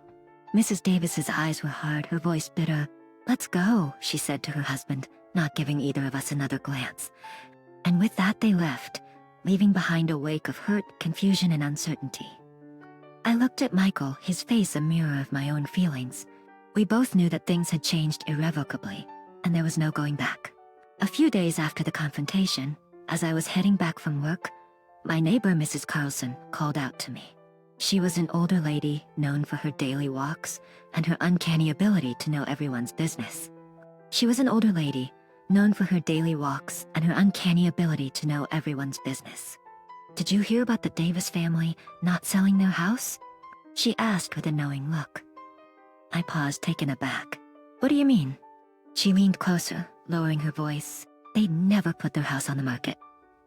I heard from Susan, who heard from Janice, who works at the town's real estate office. There's no record of the Davis property being up for sale. I felt a knot form in my stomach. Were they lying to us all this time? When I got home, I shared the information with Michael. He looked shocked. I can't believe they'd lie to us.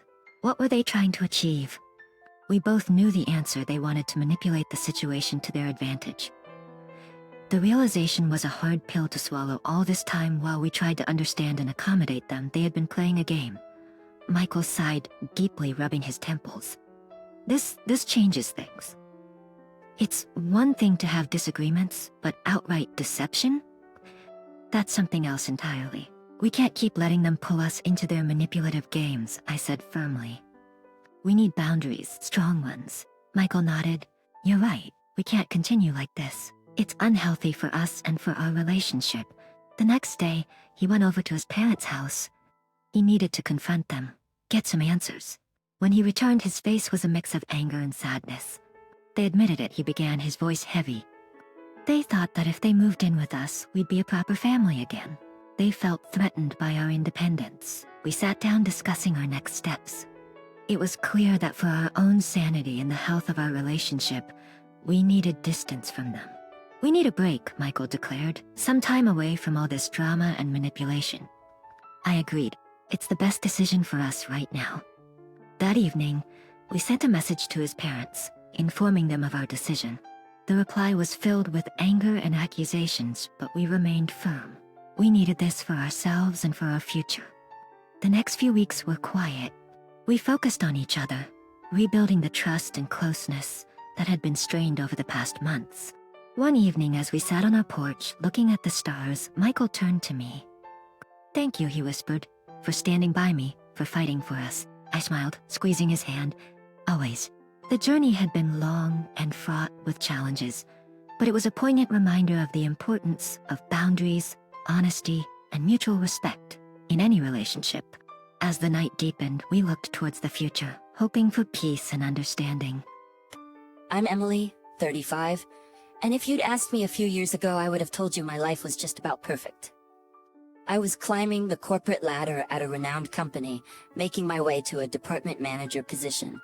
It was during those long hours at work that I stumbled upon something unexpected, something that wasn't part of my meticulously planned career path. Love? His name was Jake, a colleague from a different department. He wasn't as high up on the career ladder as I was, but that never mattered to me. Our connection was instant, and before we knew it, our office romance blossomed into something deeper, leading us down the aisle. The company we worked for was supportive after all. It wasn't a secret affair, but a serious relationship that everyone could see was genuine. We were happy living in a beautiful, spacious house that we bought together. It was more than a home. It was a symbol of our future, of the family we dreamed of starting. But Our seemingly perfect life wasn't without its cracks. The main issue? Our earnings. I always earned more than Jake, and while it never bothered me, it was a thorn in his side. One chilly evening, as we sat in our living room, Jake brought it up yet again. Does it ever get to you? The whole money thing? He asked, his gaze fixed on the dancing flames in the fireplace. No, Jake, it really doesn't. I love you, not your paycheck. We're in this together, remember? I replied, trying to reassure him. He let out a long sigh. I just feel like I should be the one bringing in more. You know? It's not traditional. I reached for his hand, giving it a gentle squeeze. We're not a traditional couple, Jake. We make our own rules. We're happy, aren't we? He nodded, but his eyes didn't mirror the conviction in his voice. The topic was a recurring one, resurfacing every now and then, each time leaving a faint but lingering unease in the air. Life has a way of throwing you off course when you least expect it. That's exactly what happened to me, Emily, on a seemingly ordinary Tuesday. It was supposed to be a routine medical checkup, nothing more. I sat there in the sterile doctor's office, fidgeting with the hem of my shirt, waiting for the usual all clear. Instead, what I got was a jolt that turned my world upside down. The doctor, a kind-faced woman in her 50s, had a serious look as she delivered the news. Emily, I'm sorry to tell you this, but you have cancer, she said gently. For a moment, everything stood still. The word cancer echoed in my head like a dreadful bell. Fear, disbelief, a sense of unreality washed over me. What? Are you sure? I managed to stammer, feeling my heart pounding in my chest. The doctor nodded, her expression empathetic. I understand this is a lot to take in. We need to discuss your treatment options. Her voice faded into the background as I grappled with the shock. Cancer? Me? It didn't make sense. I was healthy, or so I thought. When I left the doctor's office, I felt like I was in a daze. The world seemed to go on around me, but I was stuck in that moment of devastating revelation. Hey, how did the checkup go? Jake, it's not good, I said, my voice shaky. What's wrong? Talk to me, he replied, his tone shifting to concern. I took a deep breath, trying to steady myself. It's cancer, Jakey. I have cancer. Oh God, I'm so sorry. Are you okay? Where are you? I'm still at the clinic. I'm not okay, Jakey. I'm scared. I'll come right over. We'll face this together, You're not alone, he said firmly. Hearing his words, a small flicker of hope ignited within me. Maybe, just maybe, we could get through this nightmare together. The following days were a blur of appointments, tests, and consultations. I started my treatment, which included chemotherapy. It was exhausting, both physically and emotionally. Jake was supportive at first, accompanying me to my sessions, holding my hand, trying to be strong for both of us. But as the treatments took a toll on me, I noticed a change in Jake. His visits became less frequent, his reassurances felt more forced. Whenever I asked him why he couldn't come, he always had the same excuse. Work is just crazy right now, Em. I'm so tired by the end of the day, he'd say over the phone. I tried to understand, to be sympathetic. After all, he was dealing with this in his own way too. But deep down, I couldn't shake off the feeling of growing distance, the creeping sense of loneliness that started to envelop me. In those moments of solitude and struggle, I found an unexpected source of strength. My parents and my best friend Lisa. They were my rocks, calling me daily, visiting me whenever they could, offering words of encouragement and love. While I was trying to adjust to my new reality in the hospital, undergoing treatment, and dealing with the side effects, life outside continued. I missed our home, the comfort of our bed, the little rituals Jake and I had. Despite his decreasing visits, I clung to the hope that we were still a team. One day Lisa came to visit. She brought some magazines, my favorite snacks, and a sense of normalcy that I craved. But there was something off about her. She seemed uneasy. Hey, what's up? You seem a bit distracted, I said, trying to read her expression. Emily, I don't want to worry you, but something strange happened the other day. My heart skipped a beat. What happened? Well, I was walking past your house, and I heard laughter. Loud female laughter. It sounded like there was a party or something, she said cautiously. A cold shiver ran down my spine. A party? But Jake didn't mention anything. Maybe he had friends over? Lisa bit her lip, looking uncomfortable. I don't know, Emily. It just felt weird. And I haven't seen Jake around much lately. I'm worried there might be someone else. Her words hit me like a ton of bricks. I didn't want to believe it. But the seeds of doubt were planted. Was Jake seeing someone else while I was stuck here fighting for my life? I need to know, Lisa. I can't just sit here wondering, I said, a sense of urgency rising within me. I understand, but what are you gonna do? Lisa asked, her concern evident. I need to go home. I need to see for myself, I decided, my mind made up. But Emily, your treatment... I know, but I can't ignore this. I have to know the truth, I interrupted, feeling a mix of anger, betrayal, and fear. Lisa helped me arrange for an early discharge. The doctors weren't thrilled, but my recent results were promising. And they agreed under the condition that I would continue my treatment on an outpatient basis. The drive home was nerve-wracking. Every possible scenario played out in my mind. I was scared of what I might find, yet I needed answers. As we pulled up to the house, everything looked normal from the outside. But the moment we stepped in, it was clear something was off. The place felt different, like it wasn't ours anymore. We heard voices coming from the living room. My heart pounded in my chest as we walked in, bracing for what we might find. To my utter shock, there was a couple sitting there, looking as surprised to see us as we were to see them. "Who are you? What are you doing in my house?" I demanded, my voice trembling with a mixture of anger and disbelief. The woman, probably in her late 30s, stood up. "I'm sorry, but who are you?" "We're renting this place." "Renting? This is my house. I live here with my husband, Jake," I said, struggling to process her words. The man, who had been quiet until now, spoke up. "We've been here for a couple of weeks. We made a deal with Jake. He said the house was going to be sold, and we're interested in buying it." My world came crashing down at that moment. Not only was there another woman in my house, but now I was being told that my husband, the man I trusted, was planning to sell our home without my knowledge. I felt like I was in a nightmare, one that I couldn't wake up from. As I stood in the living room of what was once a symbol of our shared dreams, the couple who had unwittingly walked into this mess looked at me with a mix of confusion and pity. They introduced themselves as Mark and Sandra, clearly uncomfortable, but trying to be polite. I could hardly focus on their words. My mind was in turmoil. "Please, can you call Jake?" "I need to speak to him," I said, my voice shaky but firm. The wait for Jake to arrive was agonizing. My heart raced with a cocktail of emotions, anger, betrayal, disbelief. When he finally walked in, the look on his face was one of shock, but not the kind I expected. "Emily, what are you doing here?" "You should be in the hospital," he said, his voice tinged not with concern, but annoyance. His reaction only fueled my anger. "What am I doing here?" "Jake, what are you doing?" "Selling our house behind my back?" I couldn't believe his audacity. He had the audacity to look irritated. "I can explain, Emily. It's simple, really. Explain? Explain how you could betray me like this." My voice was rising despite my efforts to control it. Jake's expression hardened. "Listen, Emily, you're sick. The cancer might not even go away. I have to think about my life too. I can't be tied down, waiting for whatever comes next." I felt like I had been slapped. His words were cruel, unrecognizable from the man I thought I knew. "You're talking about selling our home, our life together, as if it's just a transaction. Is this really you, Jake?"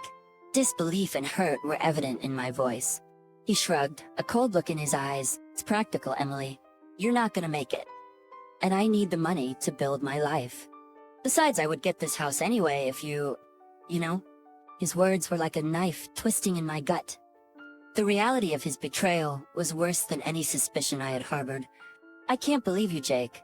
After everything, this is what it comes down to? Money and convenience?" I was struggling to hold back tears. Jake seemed unfazed. "Life goes on, Emily. Yours might not, but mine will. I need to think about my future." His brazenness left me speechless. I had imagined many scenarios, but nothing could have prepared me for the callousness I was witnessing. "And you think you'll just get away with this? Selling our house? Leaving me with nothing while I'm fighting for my life?" My voice trembled with a mixture of rage and pain. He shrugged again, a gesture that now filled me with revulsion. "I'm doing what I have to. You can do whatever you want, Emily. It doesn't matter to me anymore." I felt a surge of resolve amidst the chaos of my emotions. I'll fight you on this, Jake, and the company will hear about how you treat your sick wife. You won't get away with this. He scoffed. Do what you want, Emily. I'm done here. With that, he turned and left, leaving a trail of coldness behind. I stood there, shaken to my core, realizing that the man I loved was a stranger to me now. I knew at that moment that this was a battle I had to fight, not just for my health, but for justice and dignity. After Jake left, a heavy silence filled the room. Mark and Sandra stood awkwardly, clearly wanting to escape the tense atmosphere.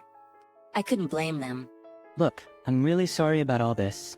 We had no idea, Mark said, sounding genuinely apologetic. Yeah, we just wanted a place to stay. We didn't know about everything, Sandra added, her eyes full of sympathy. I gave them a weak smile. It's not your fault, you were just looking for a home. They offered to leave, but I insisted they stay.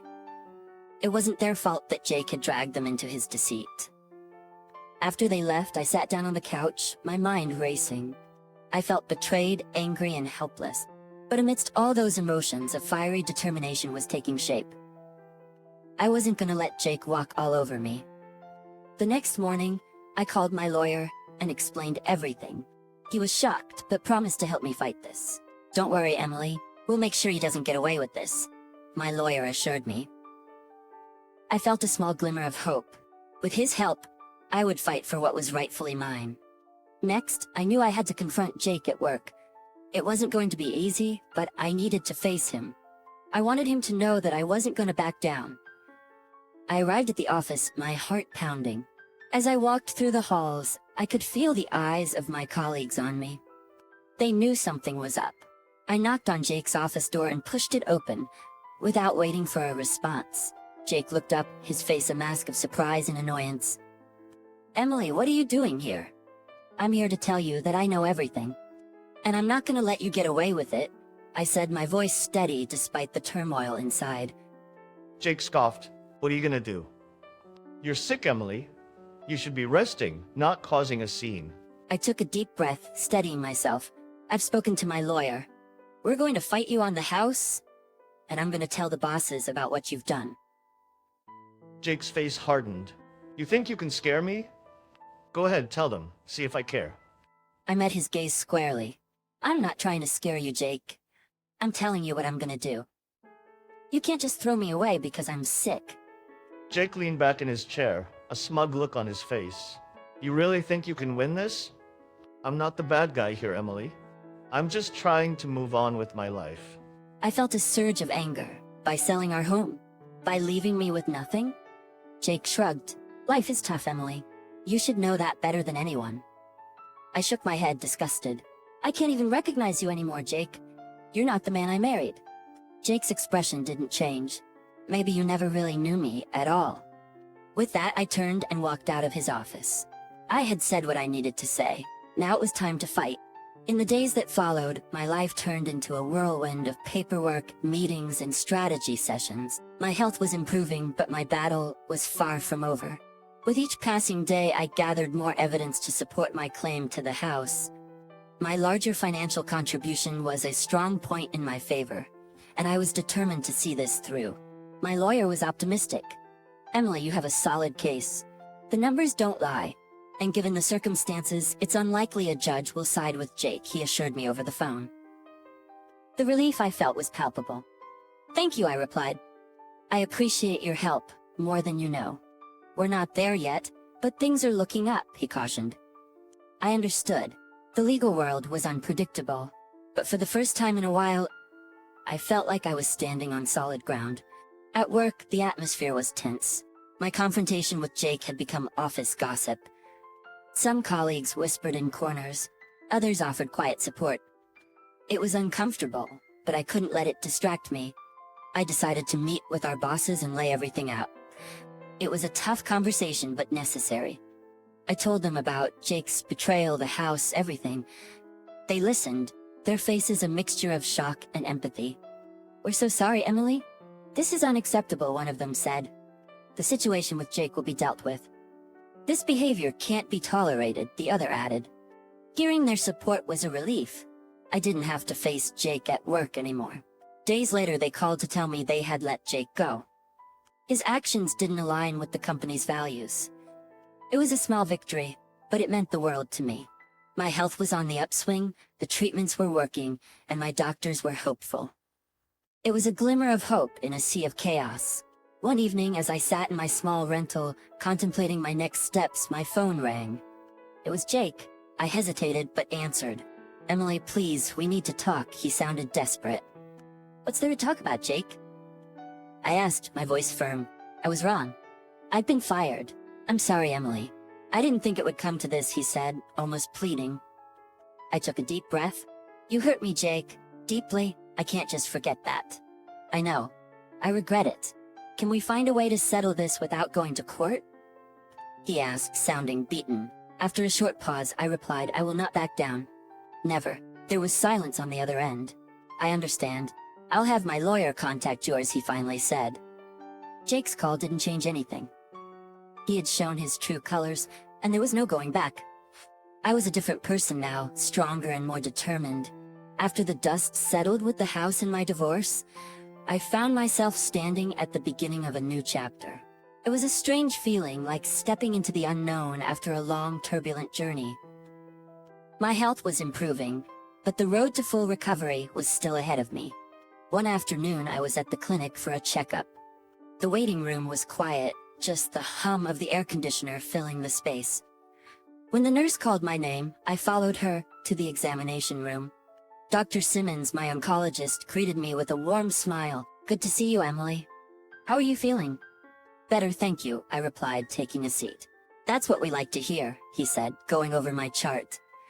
"Your latest scans show improvement. The treatment is working." I exhaled a sigh of relief. "That's great news." "Yes, but remember, it's a long road. You need to take care of yourself," he reminded me. "I know and I will," I assured him. He nodded, satisfied. "Good. We'll keep monitoring your progress." Leaving the clinic, I felt a mix of emotions. Hope, certainly, but also a sense of responsibility. This was my life, and I had to take charge of it. Back at work, I threw myself into my projects. It was a distraction, but also a reminder that I had a purpose beyond my illness and personal troubles. One day, I was in the break room when I overheard a couple of colleagues talking. "Did you hear about Jake?" "He's trying to get his job back," one of them said. "Really? After what he did?" "Good luck with that," the other replied. I stayed silent, stirring my coffee. Jake's choices were his own. I had my path to follow, and it didn't include him. After work, I met up with my friend Sarah for dinner. She had been a rock throughout everything. "How are you holding up?" she asked as we sat down. "I'm okay. Taking it one day at a time," I answered. "That's all you can do, and hey, you're doing amazing," she said, offering a reassuring smile. I nodded. "Thanks, I couldn't have done it without your support." "We're in this together," she said, raising her glass. "To new beginnings." "To new beginnings," I echoed, clinking my glass with hers. The next few months were a blend of routine and small victories. Each doctor's visit brought good news. My strength was returning, and with it, a newfound determination to live life on my terms. The treatments had worked, and the doctors were optimistic. I was officially in remission. As I walked into the office that morning, I felt a sense of pride. I had not only kept my job through the toughest times, but also excelled. My team greeted me with warm smiles and congratulations. The workday was busy, but I didn't mind. Being productive gave me a sense of normalcy. Later, I met Sarah for lunch. She had been more than a friend. She was my pillar of strength. "You look radiant, Emily," she said as we sat down at our favorite cafe. "I feel it too, Sarah. It's like a new beginning," I responded, smiling. "And you deserve every bit of it." "So what's next for you?" she asked, sipping her coffee. "I've been thinking about that. I want to give back. Maybe volunteer at the cancer center. Share my story, help others," I said, the idea resonating with me more and more. "That's wonderful, Emily. You'll be amazing at it," she encouraged. After lunch, I went for a walk in the park. The sun was shining, and the air was fresh.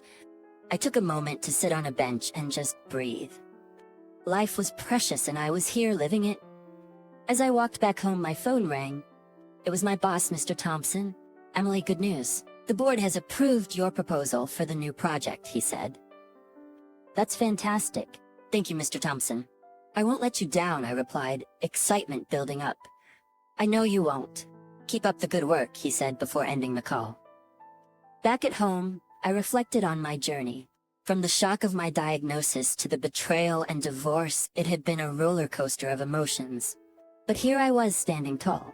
I decided to write a blog post sharing my story with the world. As I typed, the words flowed effortlessly. It was a story of pain, resilience, and ultimately triumph. When I hit publish, I felt a sense of liberation. My story was out there, and if it could inspire even one person, it was worth it. It was just a regular evening when I came home. The weight of the long day at work was still fresh, and my tired feet could feel every step as I climbed up to our small apartment on the 3rd floor. The familiar scent of our home greeted me, and for a moment I hoped for a quiet evening.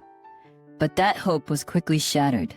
As soon as I opened the door, I found Mark, my husband, lounging on the old brown couch. He had the remote in one hand and a half-empty beer in the other. The television was blaring some show or another, but Mark's focus shifted to me as soon as I stepped in. "Betty," he started, not even greeting me, "I want a pie tonight." I blinked in surprise. "Mark, I just got back from work, and I'm really tired. Can we have it tomorrow instead?" He didn't look happy. "You're home now, aren't you? So make a pie. It's not that hard." I sighed. I remember my mother always said to be understanding and accommodating, but sometimes it felt like it was always me doing the accommodating. Nevertheless, I headed to the kitchen, deciding that making a pie might be the quicker route to peace. The apartment wasn't big, just a single bedroom, a living area combined with a dining space and a small kitchen. I quickly gathered the ingredients, hoping to finish the pie as soon as possible.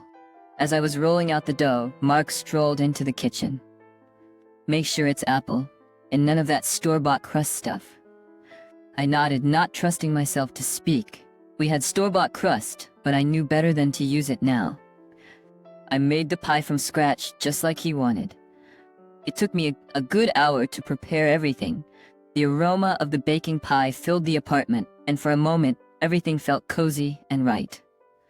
I dared to hope that maybe, just maybe, this pie could be the start of a pleasant evening. But when the timer went off and I took the pie out, letting it cool on the counter, my hopes were dashed again. Mark was back in the kitchen, barely waiting for the pie to cool down before taking a big slice. After a few bites, his face contorted in displeasure. Without a word, he picked up the plate and threw the pie slice onto the floor, where it landed with a sad splat. "That was terrible," he spat out. I was stunned. All my efforts, all the care I put into that pie, and this was the reaction I got. Tears filled my eyes, but I tried to hold them back. "What was wrong with it?" I managed to ask. "Everything," he replied curtly. "You should know better." I didn't know what to say. I felt so small, so insignificant. The shattered pie on the floor seemed like a reflection of our relationship, broken and messy. Feeling defeated, I cleaned up the mess, the weight of years of unhappiness pressing down on me. It wasn't just about the pie. It was about everything. That night, I knew I needed a break. I couldn't stay in that apartment. I needed to be with someone who understood, someone who cared. That's why I turned to William, my brother. William's home was a cozy 2-story building with a small garden in the front. I didn't even have to knock. He must have heard my car because he opened the door before I reached it, his face filled with concern. "Betty?" He started, pulling me into a comforting hug. "What happened?" Tears streamed down my face as I mumbled, "He threw the pie, Will. The pie I made after a long day at work. He just threw it on the floor." William led me inside, settling me on the soft couch in his living room. "Tell me everything," he urged, handing me a cup of hot tea. Sipping the warm drink, I began to recount the events of the evening. As I spoke, memories of the past also surfaced. "It wasn't just tonight, Will. It's been this way for years. I always thought things would change, that he would change. Remember when we first met at Jenna's party? He was so charming then." William nodded. "I remember. But Betty, people can put on a facade for a while, but their true colors always come out." I continued, when we first got married, everything was great. We'd go on dates, laugh, talk for hours. But as the years went by, he changed. Or maybe I just saw the real him. William's face tightened. He didn't start off this way? I shook my head. No, we'd have our disagreements, but it was never like this. Over the years, he just became more demanding, more critical. I don't know when I started feeling like I was walking on eggshells around him. William sighed deeply. Mom and Dad had their issues, but Dad never treated Mom this way. I know, I replied, tears forming again. I thought I could change him, make him see how hurtful he was being. But no matter what I did, it was never good enough. William looked at me seriously. Betty, love doesn't work that way. You can't change someone who doesn't see a problem in their actions. I looked down, taking another sip of my tea. I remember when Mom and Dad would argue. But Dad would always apologize, always make up for it. Mark never does. There was a pause. Then William said, Betty, you deserve better. Remember when we were kids? We promised each other we'd always be there. I'm here for you now. You need to think about yourself, your happiness. I nodded, taking in his words. The realization was growing within me. This wasn't the life I envisioned for myself. I deserved respect, love, and care, and it was clear I wasn't going to get that from Mark. You're right, I finally admitted. I can't keep living like this. It's time to make a change. William squeezed my hand. I'll be with you every step of the way. The morning light filtered through the curtains of William's guest room.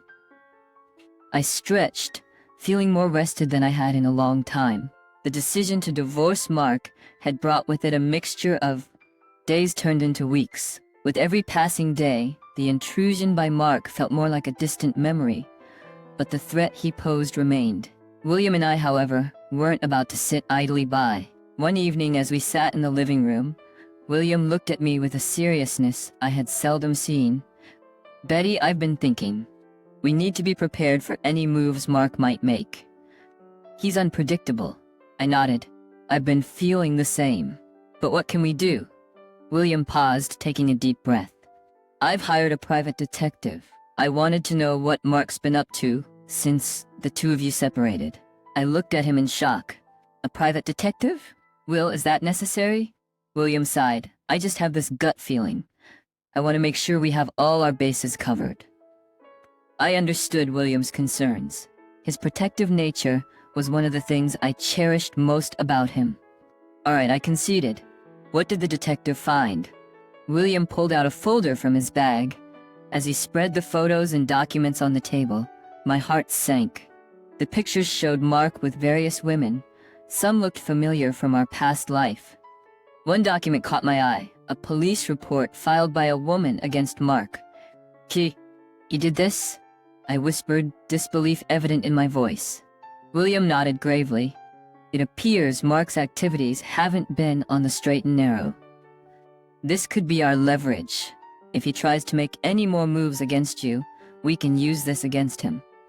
I felt a whirlwind of emotions, anger, sadness, betrayal. I can't believe he sunk this low. William put a reassuring hand on mine. We'll get through this, Betty.